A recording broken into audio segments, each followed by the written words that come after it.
Hello friends, I hope you all are fine. Welcome back to my channel. इस video में हम section 9 start करेंगे। So let's start. Section 9 बात करता है, सेक्शन 9 क्या बोल रहा है? सेक्शन 9 बोल रहा है persons capable of giving in adoption. हम अभी तक सेक्शन 6 में हमने क्या है, सारे एसेंशियल्स कवर करे थे।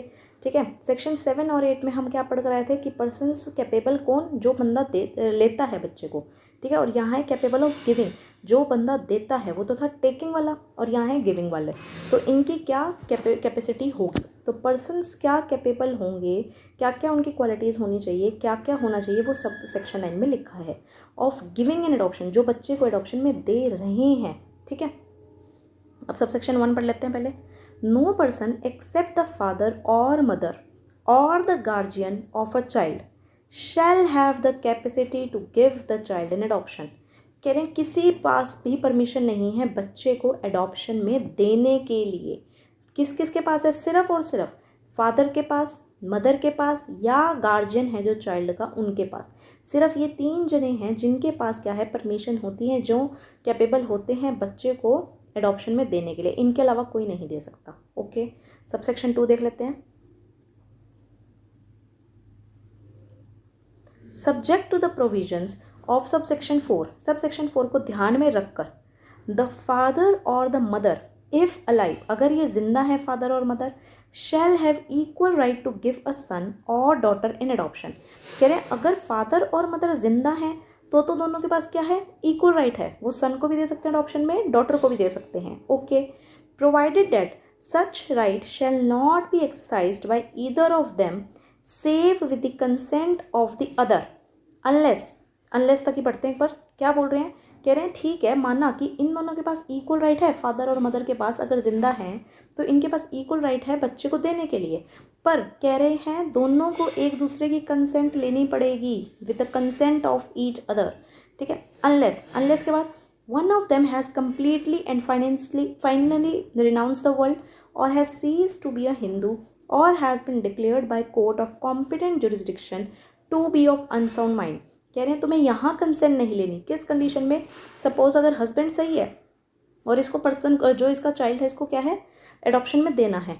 अब क्या है, अब हस्बैंड सही है तो वाइफ की कंसेंट लेनी पड़ेगी। पर वाइफ की कंसेंट कहाँ ज़रूरत नहीं होगी, अगर उसने कम्प्लीटली और फाइनली रिनाउंस कर दिया वर्ल्ड को, उसने हिंदू अपना जो रिलीजन है वो छोड़ दिया, cease to be a Hindu, या वो कोर्ट ने उसको डिक्लेयर कर रखा है वो अनसाउंड माइंड है। उस केस में हस्बैंड को कोई कंसेंट लेने की ज़रूरत नहीं होगी।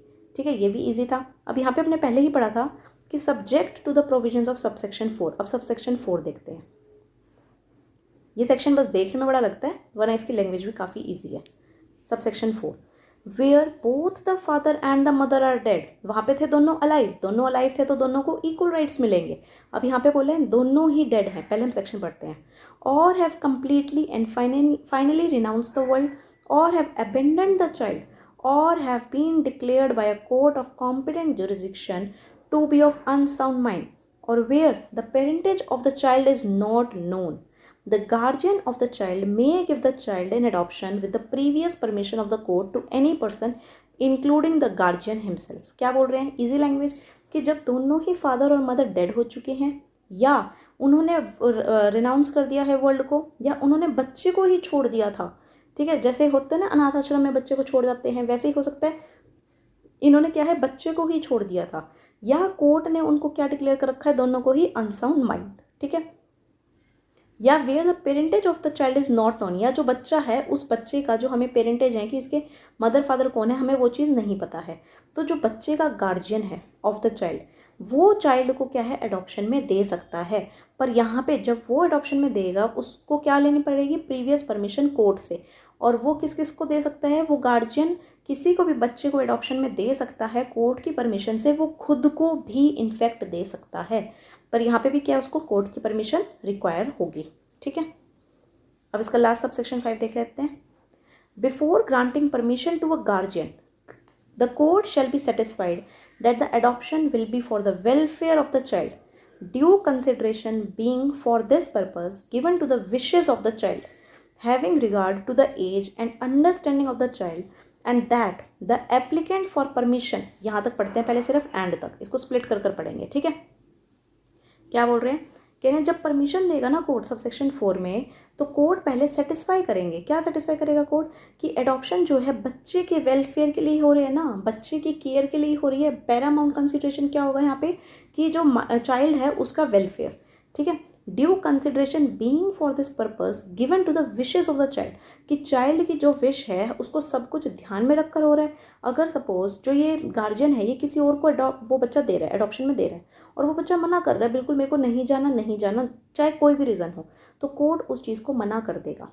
Having regard to the age and understanding, बच्चे की एज भी देखी जाएगी, बच्चे का क्या अंडरस्टैंडिंग लेवल है वो भी, ठीक है। अब आगे देखते हैं, and that the applicant for permission has not received, जिसने अप्लाई किया है, सपोज हमने यहाँ गार्जियन बोला है, तो अगर इसने अप्लाई किया है, has not received or agree to receive, and that no person has made or given or agreed to make or give to the applicant any payment or reward in consideration of the adoption except such as the court may sanction।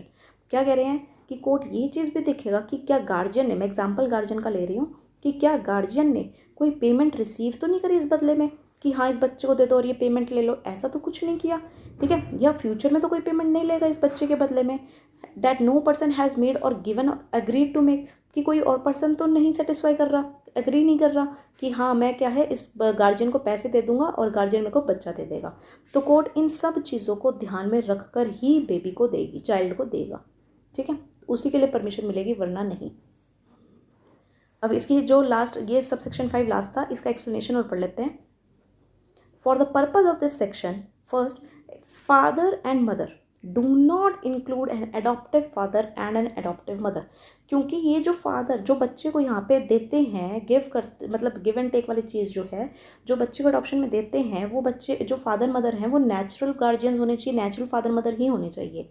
Adaptive क्यों नहीं, हम आगे section 10 में पढ़ेंगे कि successive तुम एडॉप्शंस क्या है अलाउड नहीं होते हैं, okay. Guardian means a person having the care of the person of a child or of both his person and property. तो गार्जियन में कौन, जो बच्चे की भी केयर करता हो और उसकी प्रॉपर्टी की भी करता हो, ठीक है। क्या इंक्लूड करते हैं, guardian appointed by the will. अब गार्जियन कौन हो सकता है फादर या मदर ने कोई विल क्रिएट करी हो गार्जियन के नाम पे, ठीक है, वो वाला पर्सन भी गार्जियन हो सकता है, अपनी विल में गार्जियन का नाम लिखा हो तो वो भी हो सकता है, ओके। गार्जियन अपॉइंटेड, या कोर्ट ने डिक्लेयर कर रखा हो कि ये पर्टिकुलर पर्सन जो है इस पर्सन का, इस चाइल्ड का गार्जियन है, ऐसे भी पॉसिबल है। Court means the city civil court or a district court within the local limits of whose jurisdiction the child to be adopted ordinarily resides। तो जहाँ पे वो चाइल्ड, यहाँ पे क्या है, सिर्फ जुरिस्डिक्शन बताया है कोर्ट का, कि जहाँ पे वो चाइल्ड ज़्यादातर रहता है, ऑर्डिनरी रहता है, उसी कोर्ट की क्या है, जुरिस्डिक्शन होगी, ठीक है। ये सेक्शन देखने में सिर्फ बड़ा था पर इसकी लैंग्वेज बहुत ईजी है। आई होप आपको समझ आ गया होगा ये सेक्शन। नेक्स्ट वीडियो में हम सेक्शन 10 कवर करेंगे, ठीक है। Don't forget to like, share and subscribe my channel to get notification for new videos. Thanks for watching.